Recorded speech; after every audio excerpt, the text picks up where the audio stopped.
Doctor ஷாஃபி அநீதிக்கு எதிரான போராட்டம்.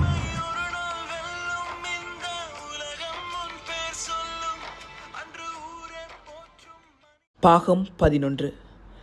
ஜூலை மாதம் 25 எனது வழக்கு நீதிமன்றில் எடுத்துக்கொள்ளப்பட்ட 3வது தவணை தினமாகும். நான் நீதிமன்றுக்கு கொண்டு செல்லப்பட்ட 2வது முறை. குண்டு துளைக்காத ஒரு வாகனத்தில் என்னை நீதிமன்றுக்கு அழைத்துச் செல்ல இருப்பதாக எனக்கு தெரிவிக்கப்பட்டது. அந்த தகவலும் கூட நான் ஒரு பயங்கர நபர் என்பதை மறைமுகமாக உணர்த்தும் வாசகம்தான். வெளியிலுள்ள அநீதிகளுக்கு எதிராக போராடும் ஆவேசம் கொண்ட மக்களின் தாக்குதலுக்கு நான் இலக்காகலாம் என்பதை எனக்கு தெரிவிக்கும் வார்த்தையாகவும் இருக்கலாம். அப்படித்தான் நான் விளங்கிக் கொண்டேன். கேகாலை சிறைச்சாலையிலிருந்து காலையிலேயே என்னை நீதிமன்றுக்கு அழைத்து வந்த போதும் எனது வழக்கு பிற்பகல் 1:30 அளவிலேயே எடுத்துக்கொள்ளப்படும் என்று தெரிய வந்தது. எனவே அதுவரை கடந்த முறை என்னை வைத்திருந்த குருநாகல் தற்காலிக சிறையில் வைத்திருந்தார்கள். இந்த இடைவெளிக்குள் எனது சட்டத்தரணிகள் வந்து என்னை சந்தித்தார்கள். நீதிபதியின் மனைவி நான் கடமை புரியும் வைத்தியசாலையில் கடமை புரியும் மருத்துவர் என்ற அடிப்படையிலும் என்னை விசாரித்த குற்றப்புலனாய்வு திணைக்கள அதிகாரிகள் என் மீது சுமத்தப்பட்ட குற்றச்சாட்டுகளில் உண்மை இல்லை என்று தெரிவித்த போதும் மீண்டும் தடுப்பு காவலுக்கு அனுப்பப்பட்ட அடிப்படையிலும் தற்போது உள்ள நீதிபதி இந்த வழக்கை விசாரிக்க கூடாது என்று என்னிடம் தெரிவித்தார்கள். அதற்கான ஆட்சேபனையை தாங்கள் உரிய இடத்தில் தெரிவித்திருப்பதாகவும் சொன்னார்கள். தங்களது முறைப்பாடு கவனத்தில் எடுத்துக்கொள்ளப்பட்டு இந்த வழக்கிலிருந்து குறித்த நீதிபதி அகற்றப்பட்டிருக்க வேண்டுமென்றும் அது நடைபெற தாமதமாகுவதால் இதே நீதிபதி மீண்டும் என்னை தடுப்பு காவலுக்கு அனுப்ப முயல்வார் என்றும் சொன்ன அவர்களது வார்த்தைகளில் நம்பிக்கையின்மை தொனித்தது. இன்று எனக்கு பிணை கிடைக்காது போகும் பட்சத்தில் மேன்முறையீட்டு நீதிமன்றுக்கு வழக்கை எடுத்துச் செல்ல வேண்டும். அப்படி எடுத்துச் சென்றாலும் கூட தொடர்ந்து வரும் நீதிமன்ற விடுமுறை காலத்துக்கு பிறகு ஆகஸ்ட் இறுதி பகுதியில்தான் ஒரு திகதி கிடைக்கும் வாய்ப்பு இருக்கின்றது. அப்படி கிடைத்தாலும் வழக்கு முதல் விசாரணை 2ஆம் விசாரணை என்று மாதக்கணக்கில் இழுபட வாய்ப்புண்டு. பிணை கிடைப்பதற்கு டிசம்பர் வரை கூட காலம் நீண்டு செல்லலாம்.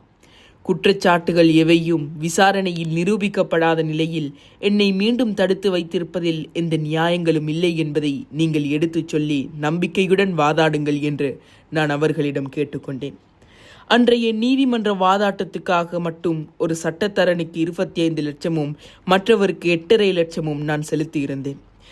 என் சார்பில் சட்டத்தரணி நவரத்ன வசந்த பண்டார மிகச் சிறந்த முறையில் நீதிமன்றில் வாதாடினார்.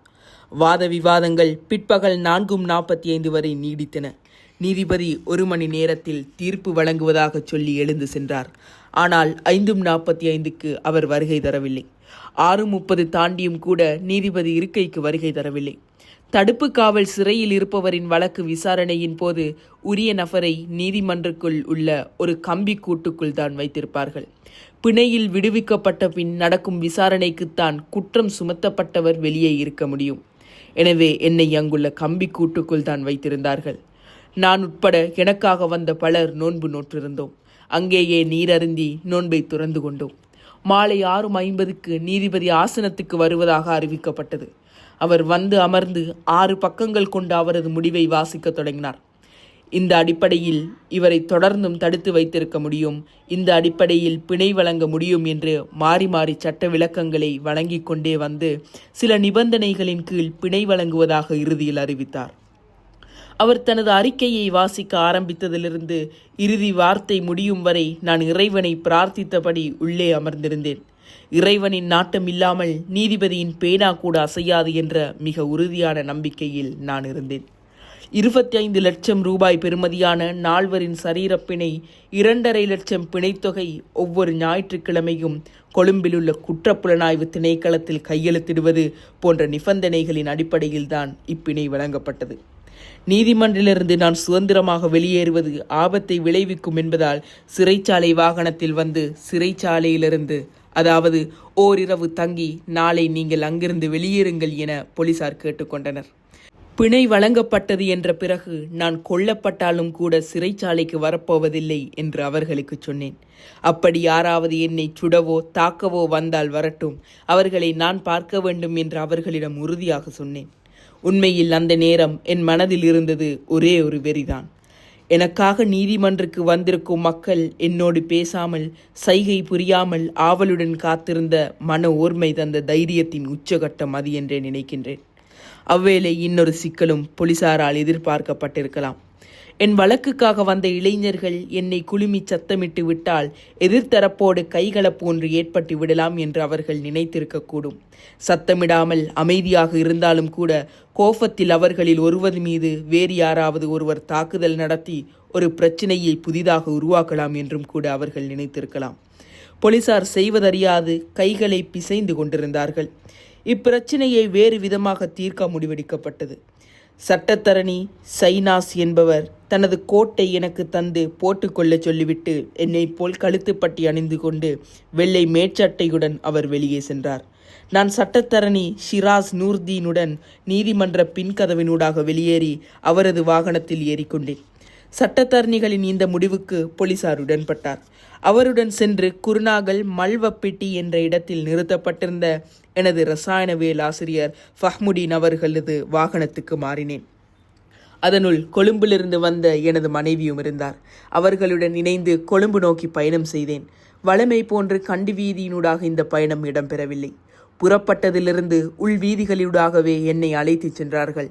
நான் விடுவிக்கப்பட்ட செய்தி அறிந்து என் மீது ஒரு தாக்குதலை நடத்த யாராவது காத்திருக்கலாம் என்பதற்காகவே வெவ்வேறு வீதிகளூடாக என்னை கொண்டு சென்றார்கள். உண்மையில் அவ்வீதிகள் எனக்கு பரிச்சயமானவை. இதில் நிகழ்ந்த மனக்குறை என்னவென்றால், என்னை சந்திக்க வேண்டும், முசாஃபஹா செய்து கொள்ள வேண்டும் என்ற ஆவலுடன் வந்திருந்த இளைஞர்களை நீதிமன்றக்கு வெளியே சந்திக்க முடியாமல் போனதுதான். அங்கு நிலவிய சூழ்நிலையின் இறுக்கம் அப்படிப்பட்டதாகிருந்தது. ஆனாலும் கூட அன்றைய தினம் என்னை பார்க்கவே வேண்டும் என்ற ஆர்வத்துடன் அங்கிருந்து புறப்பட்டு 7 வாகனங்களில் அவர்கள் கொழும்புக்கு வந்தார்கள். என்னை சந்தித்து தங்களது அன்பை என் மீது பொழிந்தார்கள். மிகவும் மன நெகிழ்வை ஏற்படுத்திய தருணங்கள் அவை. நான் உள்ளே இருந்த காலங்களில் வெளியே உள்ள மக்கள் என்னை பார்க்கவும் பேசவும் ஆர்வத்துடன் இருக்கிறார்கள் என்ற தகவல் எனக்கு சொல்லப்பட்டு கொண்டே இருந்தது. ஆனால் இந்த அளவு அவர்கள் என்னை நேசித்திருந்தார்கள் என்று நான் நினைத்திருக்கவில்லை. அவர்கள் அனைவரும் கொழும்பு வந்து என்னை கண்டு அணைத்து தழுவிய போதுதான் அந்த வேகத்தை நான் உணர்ந்து கொண்டேன். இதன் மூலம் நான் உணர்ந்து கொண்டது ஒன்றுதான். இது குற்றம் செய்யாத ஒரு நபருக்கு நடந்த அநியாயம் என்ற அடிப்படையில் மட்டும் இந்த ஆர்வம் அவர்களுக்கு வந்ததல்ல. அப்படியே வந்திருந்தாலும் போனில் கதைத்து திருப்திப்பட்டு கொள்வார்கள்.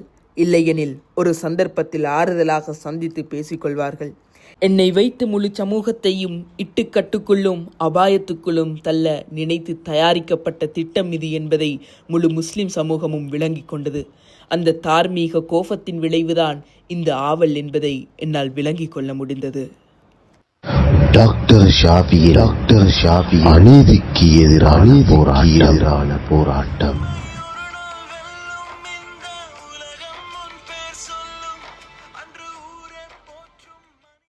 பாகம் 12. பிணையில் வெளிவந்த பிறகுதான் நான் உள்ளே இருந்த காலப்பகுதிக்குள் வெளியே என்னென்னவெல்லாம் நடந்தேறி இருந்தன என்பது கொஞ்சம் கொஞ்சமாக தெரிய வர தொடங்கியது. என்னை சந்தித்த நண்பர்கள், முகமறியாத மனிதர்கள், தாய்மார், சகோதரிகள், இளைஞர்கள் என்று வயது வித்தியாசம் இல்லாமல் பலர் ஒவ்வொரு தகவலாக எனக்கு சொல்லிக் கொண்டே இருந்தனர். இந்த தகவல்கள் எனக்கு புதியவையே தவிர வெளியே இருந்த உங்கள் அனைவருக்கும் தெரிந்தவைதாம். ஏனெனில் என்னுடைய கைது, அதை தொடர்ந்த நடவடிக்கைகள் அனைத்தையுமே உங்களில் 90% மிக நுணுக்கமாக அவதானித்தே வந்திருக்கிறீர்கள் என்பதை நான் அறிவேன். ஆனால் எனது மனைவி, பிள்ளைகள், குடும்பத்தார் பட்ட அவஸ்தைகள், துன்பங்கள் பற்றி உங்களுக்கு தெரியாது. அவை குறித்து ஊடகங்களில் பேசப்படவோ எழுதப்படவோ இல்லை. அதற்குரிய வாய்ப்பும் இருக்கவில்லை. ஒரு மனிதன் துன்பத்துக்கு உள்ளாகிவிட்டால் அவனது குடும்பம் படும் துயரங்களும் அடையும் கவலைகளும் சொல்லி மாளாதவை. அவற்றை எனது குடும்பமும் எதிர்கொள்ளவே செய்தது. நான் தடுப்பு கைதியாக உள்ளே இருக்கும் காலங்களில் என்னை சந்திக்க வந்த என் மனைவியோ ஏனைய குடும்ப அங்கத்தவர்களோ அவை குறித்து எனக்கு எதையும் சொல்லியிருக்கவில்லை. என்னை சந்திக்கும் போதெல்லாம் தங்களது வேதனைகளில், சிரமங்களில் ஒரு துளியையேனும் அவர்கள் எனக்கு வெளிக்காட்டிக் கொள்ளவும் இல்லை. இந்த விடயங்கள் பற்றியும் இங்கு சொல்லித்தான் ஆக வேண்டும். குறிப்பாக எனது மனைவி அடைந்த மனத்துயருக்கு அப்பால் அவர் எதிர்கொண்ட சிக்கல்கள் இங்கே சொல்லப்பட வேண்டும் என்று நினைக்கின்றேன். அவற்றை நானே சொல்வதை விட அவரே சொல்வதுதான் நல்லது. இனி என் மனைவி சொல்லியிருப்பதை நீங்கள் படிக்கலாம்.